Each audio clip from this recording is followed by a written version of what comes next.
What if I told you that a huge wildfire, a utility company's negligence, and a greedy real estate investors came together to create one of the worst disasters in US history?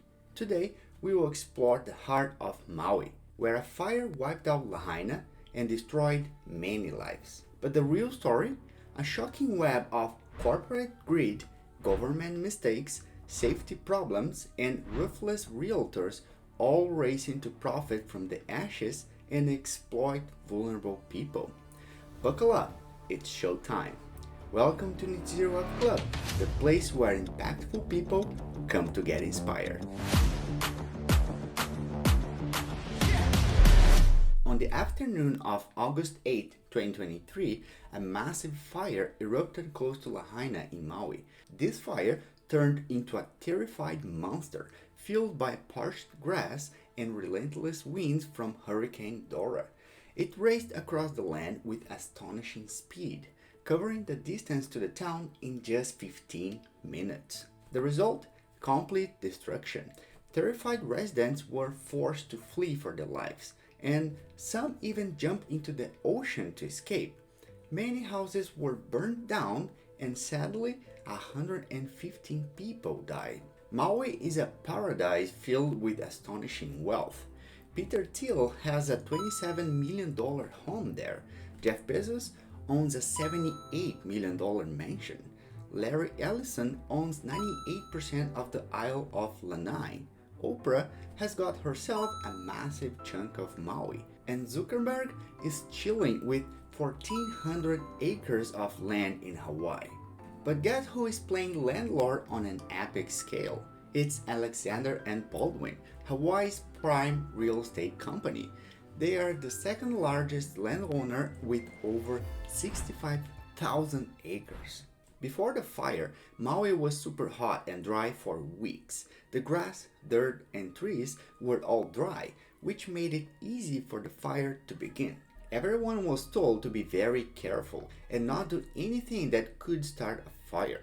So with everyone being careful, the big question is, who started this terrible fire, one of the worst in US history? Officially, the cause of the fires remains a mystery, but there is a company that might be trying to hide its role in the fires. On August 7th at 10:47 p.m., a day earlier, someone saw a flash that might be a tree falling on a power line. The wind was strong that night, and then there was a brilliant flash, seemingly triggered by a tree hitting the power line. Then the power went off. One expert said that the videos from upcountry Maui showed the fire spreading, possibly being the first sign that power lines caused the fire. In Hawaii, only 1% of the fires start naturally. That's right, 99% of fires in Hawaii are started by people, and the Maui fires are no different. So, who is to blame? One suspect is Hawaiian Electric, the largest power company in Maui. They've known since 2019 that power lines can cause trouble during dry and windy weather. Those aging power lines close to trees become ticking time bombs during storms.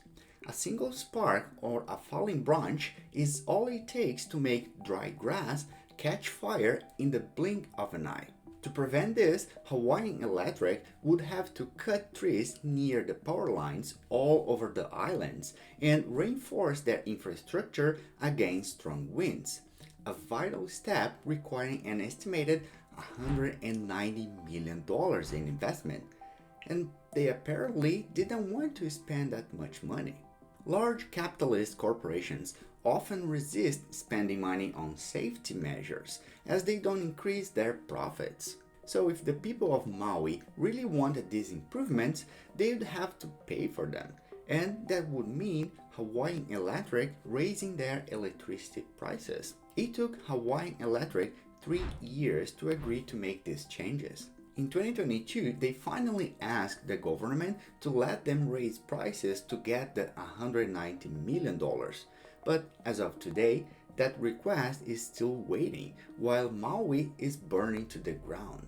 It seems Hawaiian Electric knew they were taking a big chance by putting off important maintenance, but their questionable decisions didn't stop there. In the face of severe storm, when safety should be paramount, they refused to follow the safety plan and shut off the power. Why? They claimed it was to pump water for fire trucks. But here's the thing, if there were no fires, why would they need water in the fire trucks? The truth is, they were more afraid of a public backlash than protecting their customers. They didn't want a bad reputation or to lose a single dollar. Imagine having your power cut during a storm. Not ideal, right? But should profit outweigh our safety? It's time to question their priorities. Shortly after this shocking revelation, Hawaiian Electric shares plunged by half, leaving Maui residents outraged and sparking a massive lawsuit. They accused the company of starting the fire and putting profits before safety. And now they might have to pay a lot more than $190 million. But if you thought a big company like this trying to hide its responsibility for a wildfire was the worst problem here, you're mistaken. It actually gets even worse. What's really scary about the Hawaii wildfire is how fast it spread. It raced a whole mile every minute. When the fire got to places like Lahaina, it moved so fast that hardly anyone could escape on foot. Desperate souls had to flee into the ocean to survive. Meanwhile, harrowing footage has emerged of a group of people forced to escape into the sea as the fires erupted all around them on Tuesday night. When the fire spreads quickly, every single second is crucial. Imagine if people had found out about the fire just 1 minute earlier. They could have rescued so many lives. Sadly, the emergency text message didn't work because the power lines were either damaged or on fire. By the time the text message finally came through, urging people to evacuate, it was already too late. The fire had engulfed the town. It would be great if there was a way to alert the people in Maui and Lahaina about the fire without relying on cell phones. Believe it or not, there was a special alarm system in Hawaii that could have given people a crucial head start in escaping the imminent danger. But tragically, it remained silent when it was needed most. Hawaii has the world's largest network of over 400 hazard alarms spread across its islands, all dedicated to ensuring the safety of its residents, according to Hawaiian Emergency Management Agency. These alarms stand as Vigilant Guardians, ready to shout warnings about impending tsunamis, fires, floods, or even potential terrorist threats. Maui, one of the islands, has 80 of these alarms, and lots of them are in or around Lahaina. But when there was a fire, the alarms didn't make any noise. Instead, the only warning was a huge cloud of black smoke over the town. But it was already too late for lots of people by then. People got super angry. They asked, if they knew a fire was coming, why didn't they make the alarms go off?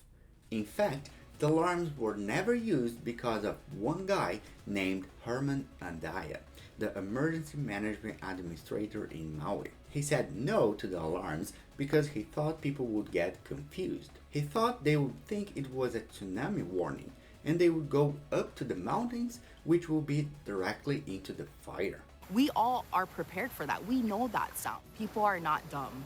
People know what to do. Do you regret not sounding the sirens? I do not. That was the official story behind the silent alarms. But then, in the next few days, they started giving lots of other reasons too. Some of the alarms were broken and couldn't make any noise, while other alarms had never been turned on in the first place. This made the whole story seem really hard to believe. If they truly didn't want people to go toward the fire in the mountains, why were they coming up with all these other excuses as well? Something wasn't right. But what really made it worse was when Herman Andaya, the person responsible for setting off the alarms, decided to quit his job due to health reasons, just days after the fire began. So, an electric company caused a huge fire, and the people in charge didn't use the warning system designed for situations like this. But if you believe that was the end of the story, you are mistaken again. As Maui burned to the ground, it didn't take long for big businesses and investors to see a fantastic chance they couldn't resist. The fires in Maui were still not completely under control when the first offers to buy land started to pour in. Some of the things that's already been happening is realtors are calling families who lost everything, offering them to buy their property and their home for pennies on the dollar, just pennies on the dollar. So it's pretty offensive to us that people won't even give us the time to grieve properly. And people's mental health has been diminished in all of this. They've lost everything. People have lost family members. And for them to have that disrespect to come in and already try and buy things up is out of control. Many houses were burned down, making it seem like a simple opportunity. Rebuilding these homes will take a long time, maybe even years. In the meantime, thousands of people had lost everything they owned, their houses, cars, and all their stuff.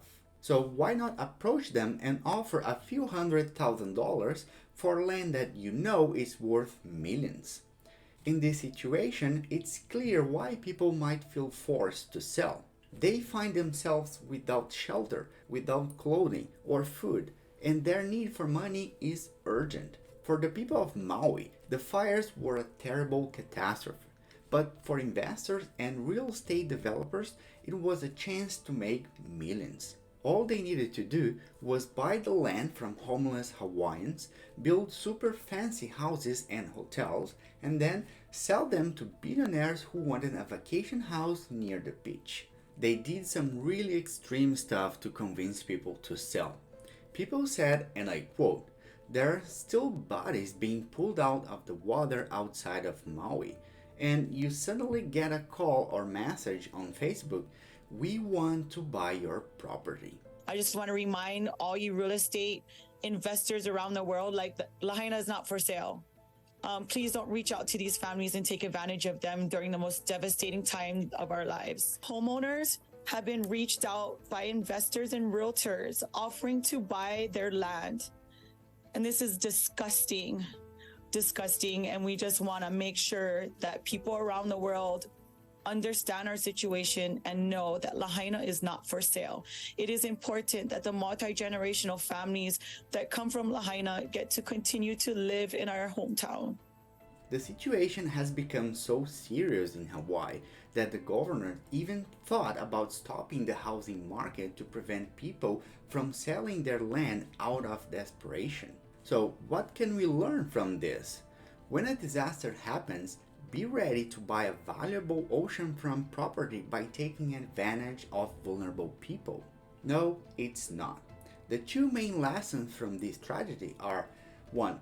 Profit over people is a byproduct of capitalism. And 2. You should always be ready for emergencies. Create an emergency plan with your family. Talk to them about where to go and what to do in case of a fire or another emergency. Now I'm curious to know, what is the best way to prevent this type of disaster from happening?